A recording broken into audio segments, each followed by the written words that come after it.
You're watching true crime coverage with Angela Renee. Don't forget to hit that like button, subscribe to my channel, and go ahead and hit that notification bell. I appreciate you. Let's get started.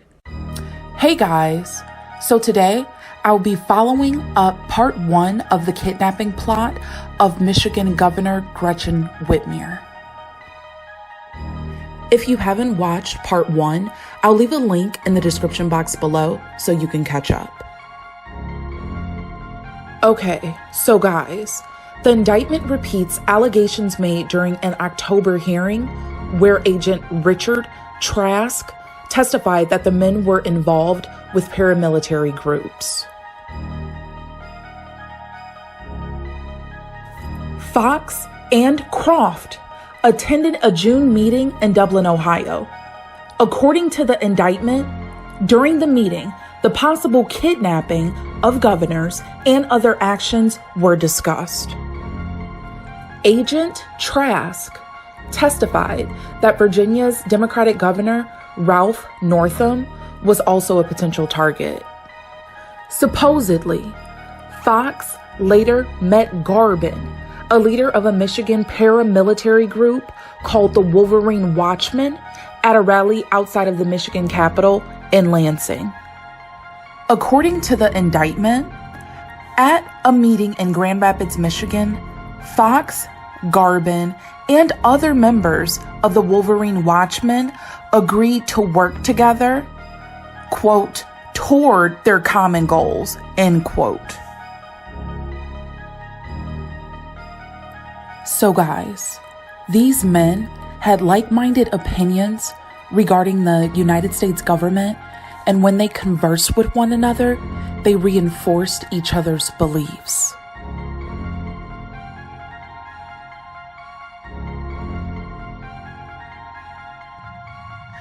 Yeah, so I'm gonna make this video from the garage. Like, we've seen enough signs around this country that it's heading this way.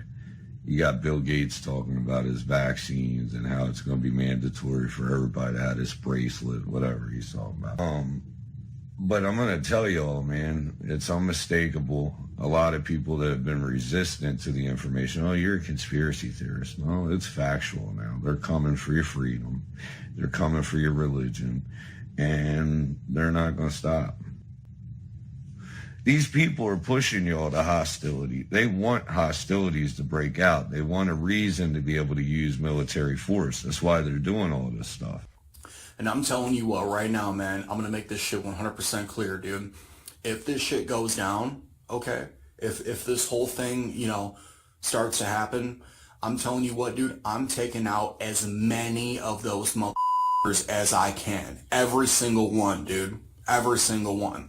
And if you guys are going to give any of these motherfuckers a chance, any of these gang criminal-ass government thugs that rob people every day, if you're even going to give them a second to try to speak or tell their story, don't with me, dude. Why I'm here? Yeah. I'm sick and tired of these people tearing down our history and our country. That's why I'm standing here today. I'm not here to be violent, but I'm about sick and tired of these brainwashed little kids over there being told something that's not even true anymore, and they destroy history.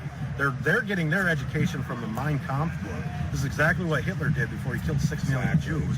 What is their intent? After they destroy our country and they destroy our nation and they destroy our history, what is their purpose after that? What 6 million people are they going to kill? They're not peaceful people. They burned down cop cars. They've destroyed Grand Rapids. They've destroyed cities all over this country. And they want us to be peaceful? We're peaceful. We've never harmed anyone. Groups like that have. You give them the choice to be violent and they will burn a city down. We're not putting up with it anymore. Yeah. Everybody has a right to their opinion. That's why we're constitutionalists. But as soon as you become violent, this is getting out of hand. Mm-hmm. Why is this all happening on election year again? Mm-hmm. For the last 4 years, they didn't give a shit. Mm-hmm. People are being killed in the streets every day. I see Black Lives Matter. Where were they at when these little kids are getting killed in drive-bys? It's not an election year. So why now? What is the point in this statute? How did this statute trigger all these people all of a sudden? I don't understand what's going on with these people. They turn violent and they start tearing shit down. That's not the way to be. And especially when, how many of these people are from this neighborhood? Right, ask them if they're from Allendale. Are they from Allendale, or did this thing really trigger them that bad that they had to come out here? And why are they out here to protest this statue if they're not from Allendale? This statue suddenly on an election year with all this going on, that statue is a problem. And that these people should take it down or else? What's the or else? Yeah, and what's it mean by this statue's going to come down one way or the other? I mean, what does that mean? I mean, to me, that's a threat.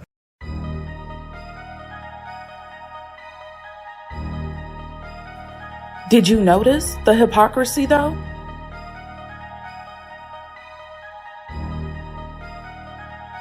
The paramilitary terrorist group would engage in field training exercises and other arrangements, including the surveillance of Whitmer's vacation house and the swapping of coded messages.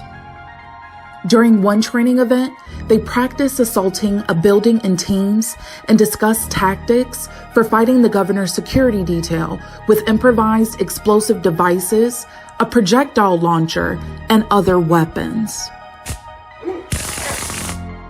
The group also discussed destroying a highway bridge near Whitmer's house to prevent law enforcement from responding. In a message, Cashapp wrote that if the men encountered police during a reconnaissance mission, quote, they should give the officers one opportunity to leave and kill them if they did not comply, end quote. The terrorist group was arrested after 4 members scheduled a meeting on October 7, 2020 in the city of Ypsilanti to meet a seller to buy explosives and other supplies. The funny thing is, the seller was an undercover FBI agent.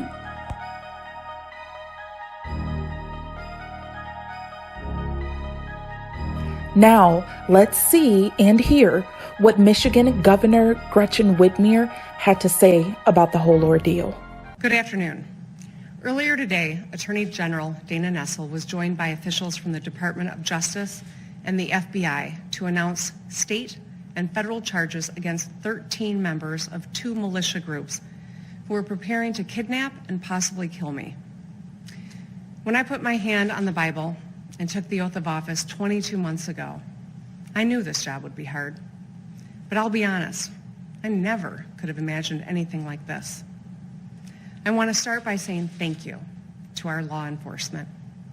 Thank you to the fearless FBI agents. And thank you to the brave Michigan State Police troopers who participated in this operation, acting under the leadership of Colonel Joe Gasper.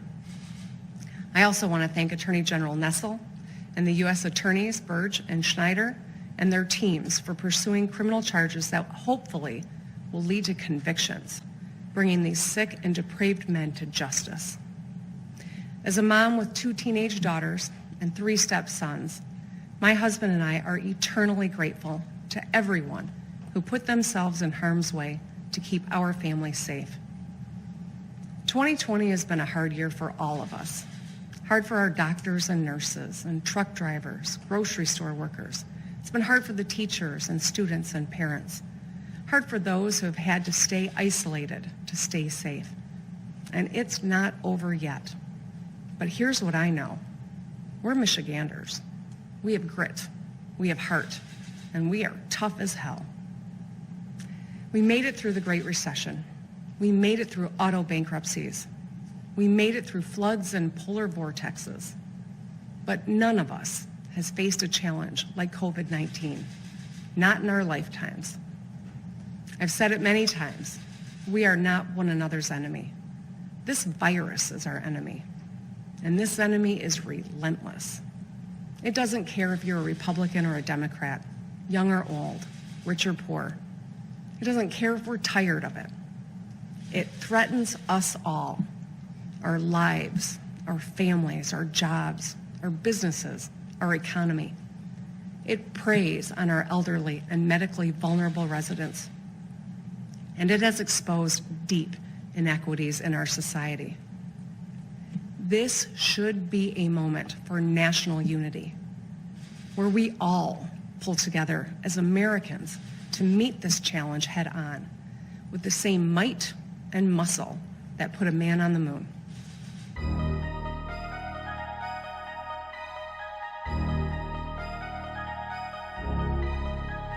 According to WXYZ Detroit News, as of February 11th of 2021, the date that I completed this video, the March 23rd trial for 5 of the men accused of planning to kidnap Michigan Governor Gretchen Whitmer has been moved to October 12th of 2021 in a federal court in Grand Rapids, Michigan. So guys, comment below if you would like me to create a follow-up video regarding this case.